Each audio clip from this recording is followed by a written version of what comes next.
북한은 본격적인 여론전에 나섰지만 앞뒤가 맞지 않는 주장투성입니다.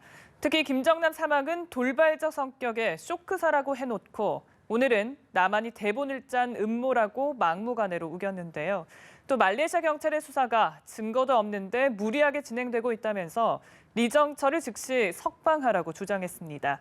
김정남 피살 사건을 법률적인 문제로 국한시켜 정치 외교적으로 번지는 것을 차단하고 이번 사건을 영구미제로 만들려는 의도로 분석되고 있습니다.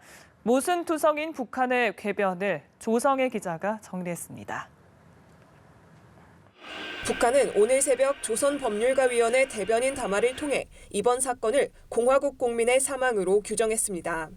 외교 여권 소지자인 공화국 공민이 비행기 탑승을 앞두고 갑자기 쇼크 상태에 빠져 병원으로 이송되던 도중 숨졌다며 뜻밖의 불상사라고 표현했습니다. 김정남 이름은 아예 거론조차 하지 않았습니다. 사건 발생 열흘 만에 나온 북한의 이런 반응은 굳어져가는 북한 배후설을 반박하는 데 초점이 맞춰져 있습니다.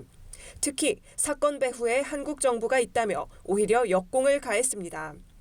남조선 당국이 이번 사건을 전부터 예견해 대본까지 미리 짜놓았고 음모의 목적은 위기에 빠진 박근혜 정권이 국제사회 이목을 다른 곳으로 돌리려는 데 있다는 겁니다. 하지만 이번 사건을 돌발적 성격의 쇼크사라면서 사전 대본을 거론하는 것은 모순이라는 지적이 나옵니다. 통일부 당국자는 대응할 가치조차 없는 궤변이라고 일축했습니다. 북한은 말레이 정부에도 화살을 돌렸습니다. 심장 쇼크사로 결론나 부검할 필요가 없다고 했는데도 한국 언론에서 독살설이 나오자 부검을 강행했다며 이는 자주권 침해라고 비난했습니다. 공동조사를 위해 법률 대표단을 파견할 준비가 됐다며 법적 대응도 예고했습니다. 전문가들은 북한의 이런 반응은 사건을 영구 미제로 몰고 가기 위한 첫 행보로 분석했습니다. 북한의 개입 윤곽이 점점 드러나는 상황에 대한 초조감이 엿보인다는 해석도 나옵니다.